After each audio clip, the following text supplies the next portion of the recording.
नमस्कार। मैं दीपक कुमार मेरे यूट्यूब चैनल स्टडी विद दीपक में आपका स्वागत करता हूं। आज के इस वीडियो के अंदर हमारी जो +2 की हिस्ट्री की बुक है उसका चैप्टर नंबर 4 विचारक विश्वास और इमारतें, उसका ये लेक्चर नंबर 9 है।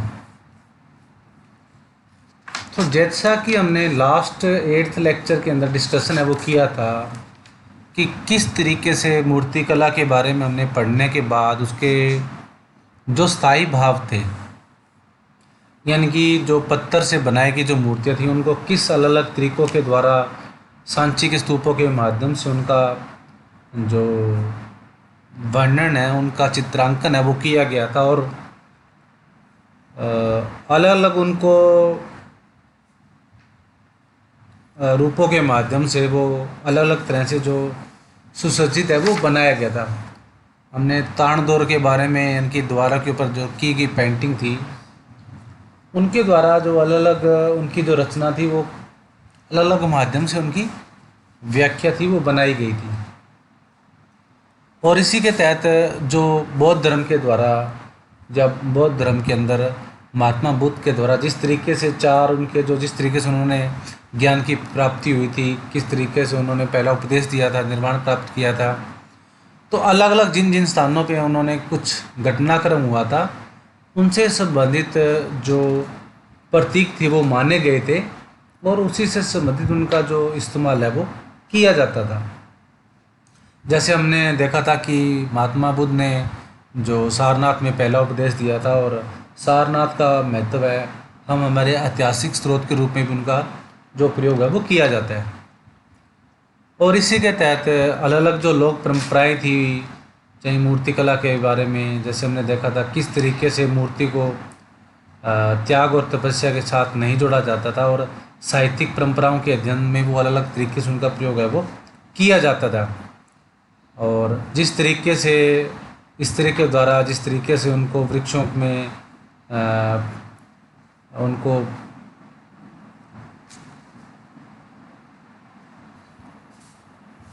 उनको प्रयोग किया जाता था और जिस तरीके से उनका जो परंपराएं थी, उनके छूने से कहीं ना कहीं वृक्षों के खिलने और जो फल होने की जो प्राप्ति थी वो मानी जाती थी। और अलग अलग उनके धारणाओं के माध्यम से, उनके विचारिक स्रोतों के माध्यम से अलग अलग तरीके से उनको प्रेजेंट है वो किया गया था। तो वो सारी की सारी जो परंपराएं थी, वो धारणाएं थी, वो कहीं ना कहीं उनको सामाजिक परिवेश के अंदर, सामाजिक धारणाओं के अंदर, सामाजिक वातावरण के अंदर उसको समायोजित है वो मानी जा सकती है। अब आ जाता है कि किस तरीके से जो महात्मा बुद्ध थे, उनके जो विश्वास थे, उनकी जो धारणाएं थी, उनका अलग अलग तरीके से उनका डेवलपमेंट है वो लोगों के अंदर, विश्वासों के अंदर, लोगों की जनता के विश्वासों के अंदर किस तरीके से घर है वो कर रहा था। और इसी के द्वारा, इसी के माध्यम से जो हमारे पौराणिक हिंदू धर्म के बाद जो माध्यम जो हिंदू धर्म को दिया था वो किस तरीके से देवी देवताओं के माध्यम से या वैष्णव और हम शिव धर्म के संबंधित है वो देख सकते हैं, उनका रिलेशन है और किस तरीके से उनका उपज है वो मानी गई थी। तो उसी से रिलेटेड है वो हमारा आज का लेक्चर रहेगा। तो आज का लेक्चर चलो शुरू करते हैं। ईसा की प्रथम सदी के बाद बौद्ध अवधारणाओं तथा व्यवहार में बदलाव नज़र आते हैं। तो कुछ समय के बाद जैसे हमारे इनके प्राचीन शिक्षक रहे थे, तो उनकी ओर से देखकर अगर बौद्ध धर्म के बारे में बाद के ऐतिहासिक स्रोतों के अध्ययनों के बारे में अगर विश्लेषण किया जाता है तो कहीं ना कहीं उसका जो हमें जो चेंज है वो उनकी देख सकते हैं। प्रारंभिक बौद्ध मत में निब्बान के लिए व्यक्तिगत प्रयास को विशेष महत्व दिया जाता था। निब्बान का मतलब होता है मुक्ति प्राप्ति, निर्वाण का जो प्राप्ति है, ज्ञान प्राप्त कर लेना या अपने आप को जान लेना, आत्मा और परमात्मा के रूप को एक सार है वो कर देना। तो जिस तरीके से अगर शुरुआती दौर के अंदर बौद्ध धर्म के अंदर देखा जाता है कि जो उनकी व्यक्तिगत एफर्ट्स होते थे, प्रयास होते थे, पर्सनल है, जो अपने आप को जिस तरीके से वो परमात्मा के विश्वास को नहीं मानते थे, आडंबरों को नहीं मानते थे, और कर्म की प्रधानता के ऊपर जो महत्व है वो दिया जाता था। तो उसमें कुछ चेंज है वो शुरुआती दौर के अंदर हमें देखने को इनके बारे में मिल सकता है, क्योंकि महात्मा बुद्ध के जो दिए गए विचार थे वो कहीं ना कहीं तर्क के ऊपर आधारित थे। लोगों को तर्क के ऊपर सोचने की, उनको समझने की जो शक्ति थी वो प्रदान करते थे, और कहीं ना कहीं उनके समाज के अंदर जो फैली हुई जितनी भी भ्रांतियाँ थी, कुरीतियाँ थी, और अन्य जो वैचारिक संप्रेषण हम जिसको मान सकते हैं, इनके ऐसे विचार जो समाज को पीछे की तरफ धकेल रहे थे, और उसमें अंधाधुंध या अंधविश्वास की जो मात्रा थी वो कहीं ठहर रही थी। तो उसको महात्मा बुद्ध के द्वारा अपने विचारिक, अपने शिक्षाओं के माध्यम के द्वारा उनको तर्क वितर्क की कसौटी पर उनको लगाकर अच्छी तरीके से उनका जो विश्लेषण था, एनालाइज है वो किया गया था, और एक नया पक्ष है, आध्यात्मिक पक्ष है, वो लोगों के सामने रखा था। बुद्ध को भी एक मनुष्य समझा जाता था जिन्होंने व्यक्तिगत प्रयास से प्रबोधन और निवारण प्राप्त किया था।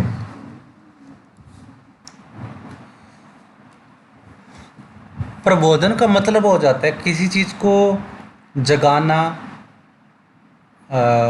यानी कि समझना, और निर्वाण मैंने बताई थी आपको, जीवन और मृत्यु को समझ लेना और ज्ञान की प्राप्ति वो करके इस संसारिक जीवन को जान लेना।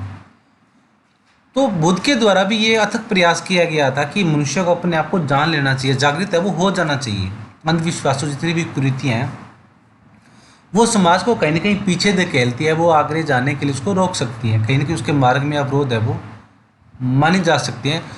तो जितने भी महात्मा बुद्ध के द्वारा ये प्रयास किए गए थे, तो उन्होंने खुद भी इन चीज़ों के माध्यम से प्रबोधन, अपने आप को जानने और निर्वाण प्राप्ति करने के लिए जो साधन है वो बनाया था। खुद भी उन्होंने इस बात का जो सचेत है वो उन्होंने आज्ञा का पालना वो किया था, क्योंकि जब उनको खुद जागृति हुई थी तो उन्होंने इस संसारिक मोह माया को छोड़कर एकांत में जाकर उन्होंने तपस्या करने के बाद जो ज्ञान की प्राप्ति थी वो उन्होंने ज्ञान प्राप्त है वो किया था। परंतु धीरे धीरे मुक्तिदाता की कल्पना उभरने लगी। अब जिस तरीके से आगे आगे चेंज होते गए थे, तो अपने आप को इस संसारिक प्रलोभन से एक ऐसी धारणा थी वो माननी गई थी जिसकी वजह से ही मतलब परमात्मा की जो दिव्य शक्ति थी वो मनुष्य के द्वारा इस संसारिक जीवन से उनको मुक्त है वो करवा सकता था।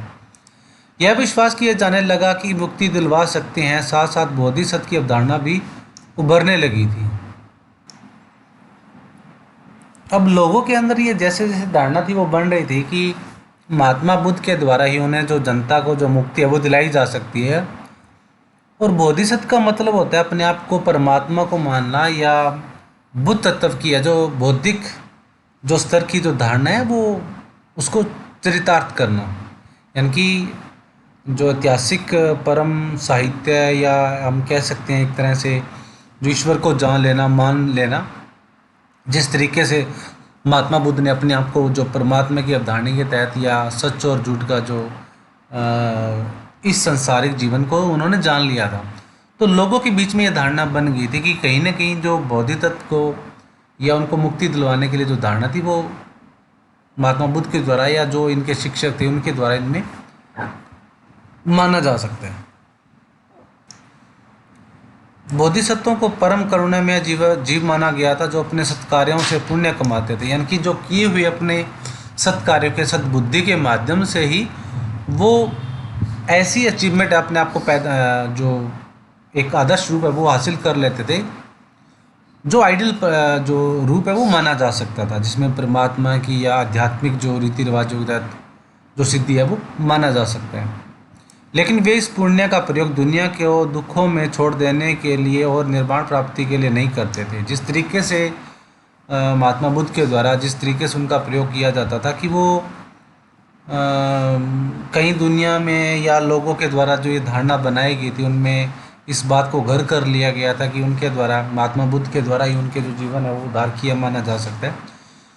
तो वो ऐसा विश्वास कभी नहीं करते थे, क्योंकि वो कर्म की महत्वता प्रदान करते थे और लोगों को इस कार्य के लिए अग्रेसित करते थे, क्योंकि आपको कर्म के द्वारा ही अपनी बुद्धि प्रयोग के माध्यम से ही अपने जो जीवन को आप सत्कार है वो बना सकते हो, उपयोगी है वो कर सकते हो। बल्कि वे इससे दूसरों की सहायता करते थे, यानी कि वो दूसरों के लोगों को कहकर उनको समझाकर तर्क वितर्क की शिक्षा के माध्यम के द्वारा ही वो शिक्षित है, वो लोगों को जागृत करने की कोशिश है वो करते थे। बुद्ध और बोधिसत्वों की मूर्तियों की पूजा इस संसार का एक महत्वपूर्ण अंग बन गई थी। तो जिस वजह से इनको अपने आप को प्रेरित किया जाता था, उनकी शिक्षा दी जाती थी, तर्क वितर्क के आधार पर जो परिवेश बनाया जाता था, उसकी वजह से ही उनको मूर्ति पूजा के लिए कि एक जो स्थायी भाव था लोगों के मन में, एक आइडियल पर्सन के रूप में बन गया था। और उसकी वजह से ही वो उसकी जो देवीय शक्ति के रूप में, देवीय साधन के रूप में उसको जानने लगे थे, उसकी पूजा वो करने लगे थे। यानी कि मूर्तियाँ पूजन है वो होने लगी थी। यानी कि हम किसी पर्सन की मूर्तियाँ की पूजा करने के लिए अपने आप को आइडियल मानते हैं और उसको एक आदर्श रूप है वो मान सकते हैं। चिंतन की इस नई परंपरा को महायान के नाम से जाना गया था। तो ये जिस तरीके से उनकी जो व्याख्या की गई थी, उनको आइडियल पर्सन माना गया था, उनको समझा गया था, उनकी मूर्ति पूजा की गई थी, जिस उसी वजह से ही महात्मा बुद्ध के अंदर या बौद्ध धर्म के अंदर उनको महायान की जो उपाधि से माना गया था। जिन लोगों ने इन विश्वासों को अपनाया, उन्होंने पुजारी परंपरा को हीन नाम से संबोधित है वो किया गया था। तो जिस तरीके से वो देवीय शक्ति के माध्यम से अपने आप को पूजा करते थे और लोगों के द्वारा, इन विश्वासों के द्वारा, इन शिक्षक के द्वारा, इन धारणाओं के द्वारा वो तर्क वितर्क के माध्यम से शिक्षित करते थे, इसी परंपरा को बौद्ध धर्म के द्वारा हीनयान का नाम है वो संबोधित किया गया था। उनकी जो ब्रांच है वो बन गई थी, उसकी शाखा इसको मान सकते हैं।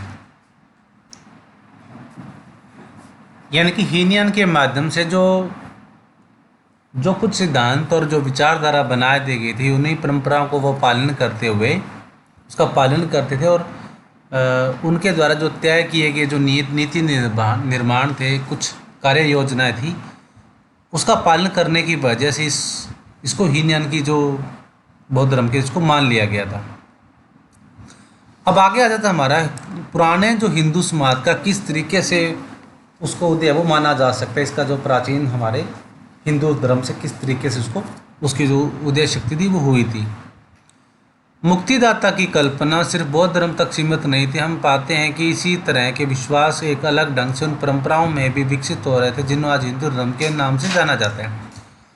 तो जिस तरीके से हम अपने हिंदू धर्म के अंदर देख सकते हैं कि जैसे बौद्ध धर्म के हीनयान के द्वारा मूर्ति पूजन और जो परंपराएं, जो नीति निर्देशक या कुछ सिद्धांत जो पौराणिक विचारकों द्वारा उनके बना दिए गए, उन्हीं का पालन है वो, उनके आदर्शों का जो पालन है उनके जो अनुयायियों के द्वारा किया जाता है। तो ठीक हम इसी तरीके से हमने हमारी मुक्ति कल्पनाओं के माध्यम से या मुक्तिदाता के रूप में या हमारे जन्म और मरण के बोध को ज्ञान करवाने के लिए, इस बवंडर से हमें पार लगवाने के लिए, ये भी कुछ कहते हैं भी 84 लाख हमारे जो जीवन यापन से बाद जो हिंदू धर्म के अंदर ये मान्यता है कि जो मनुष्य जीवन की जो प्राप्ति है वो होती है।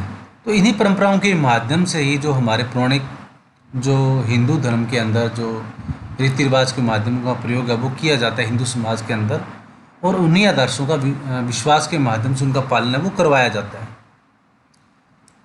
इसमें वैष्णव व हिंदू परंपरा जिसमें विष्णु का सबसे महत्वपूर्ण देवता माना गया और शिव व संकल्पना जिसमें शिव परमेश्वर जो परंपरा है वो शामिल है। यानी कि एक तो विष्णु से संबंधित और शिव से संबंधित कल्पना है वो मानी जा सकती है।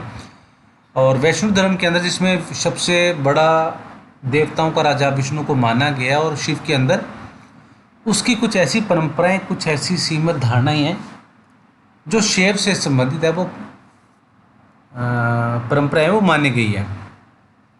इनके अंतर्गत एक विशेष देवता की पूजा को खास महत्व दिया जाता था। इस प्रकार की आराधना में उपासना और ईश्वर के बीच का रिश्ता प्रेम और समर्पण का रिश्ता माना जाता था। इसे भक्ति कहते थे। यानी कि जिस तरीके से इसका वर्णन किया जाता है हमारे हिंदू समाज के अंदर, देवताओं को खास तवज्जो है वो दी जाती है और ख़ास महत्व, उनका इंपॉर्टेंस है वो माना जाता है।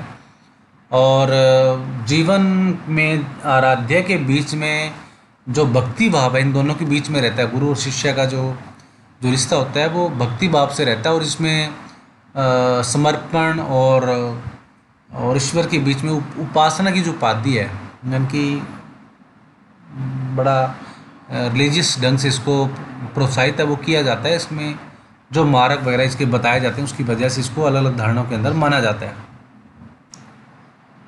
वैष्णव में कई अवतारों के इर्द गिर्द पूजा पद्धति विकसित हुई। इन परंपराओं के अंदर 10 अवतारों की कल्पना वो की जाती है। यानी कि वैष्णव धर्म के द्वारा विष्णु के मानने जो प्रचलित धर्म है उसके अंदर अलग अलग पूजा पद्धति अपनाई गई है और उन परंपराओं के अंदर 10 अवतारों की कल्पना है वो इसमें मानी गई है।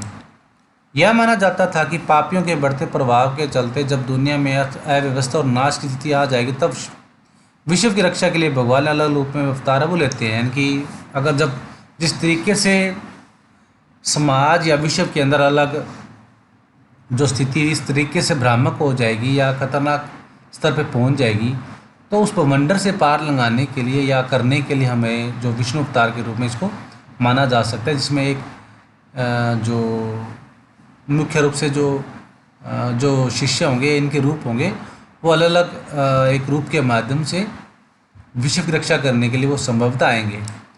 संभवतः अलग अलग अवतार देश के विभिन्न हिस्सों में लोकप्रिय थे। इन सब स्थानीय देवताओं को विष्णु का रूप मान लेना एकीकृत धार्मिक परंपरा के निर्माण का महत्वपूर्ण तरीका था। तो जितने भी देवी देवताओं वो अलग अलग रूपों के अंदर, अलग समाज के अंदर, अलग राज्य के अंदर जिस तरीके से हम प्रचलित रूप में भी देख सकते हैं, तो सभी के द्वारा इनका विष्णु का अवतार वो माना जा सकता है और सभी के द्वारा एक स्थानीय देवता के रूप में उसकी जो पूजा आराधना है वो हिंदू धर्म के अंदर की जाती है। कई अवतारों को मूर्तियों के रूप में दिखाया गया है, दूसरे अवतारों की भी मूर्तियां बनी हैं, यानी कि अलग अलग रूपों के उनको प्रेजेंट है वो किया गया है और अलग अलग रूप की जो मूर्तियाँ वो बनी हुई है। लेफ्ट साइड में भी आप ये मूर्ति देख सकते हो किस तरीके से जो विष्णु की मूर्ति है वो बनाई गई है।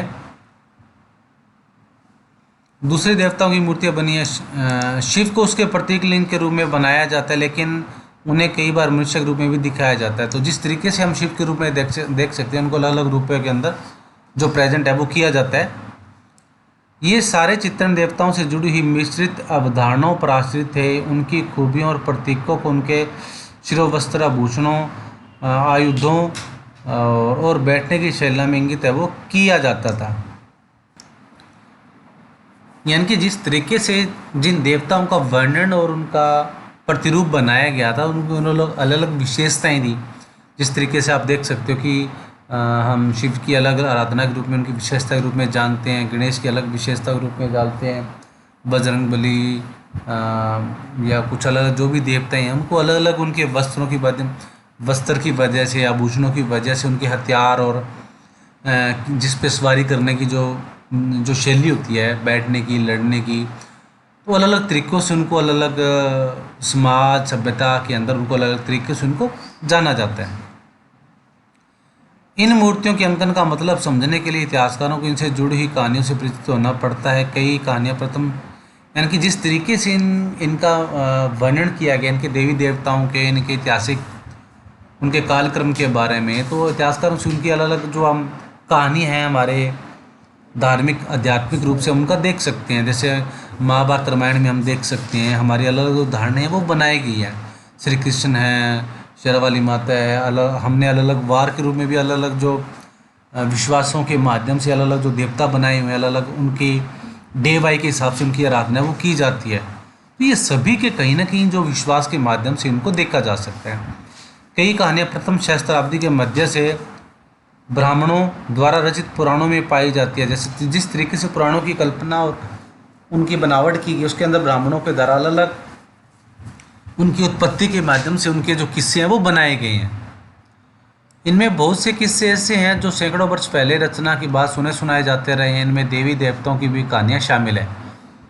तो जिन किस्सों कहानियों का अलग अलग तरीके से वर्णन किया गया है तो अलग अलग उनकी रचना के माध्यम से वो हम देख सकते हैं। खास करके महिलाओं के बारे में जब व्रत और उपवास वगैरह जो करते हैं वो कहानियाँ कहती हैं, उससे प्रचलित वो जिस व्रत का या उपवास का वो रखा जाता है तो उससे संबंधित कुछ कहानी रिलेटिव जो कहानी होती है वो सुनी और सुनाई जाती है और उसकी रचना के बारे में भी कही जाती है, जिस मकसद से उसका जो उपवास है वो उस दिन किया जाता है। तो कहीं ना कहीं जो अलग अलग कहानियाँ उससे संबंधित है वो मानी जा सकती है। सामान्यतः इन्हें संस्कृत श्लोकों में लिखा गया था, इन्हें ऊंची आवाज़ में पढ़ा जाता था जिसे कोई भी सुन सकता था। महिलाएं और शुद्ध जिन्हें वैदिक साहित्य पढ़ने सुनने की गतिविधि नहीं थी पुराणों को सुन सकते थे।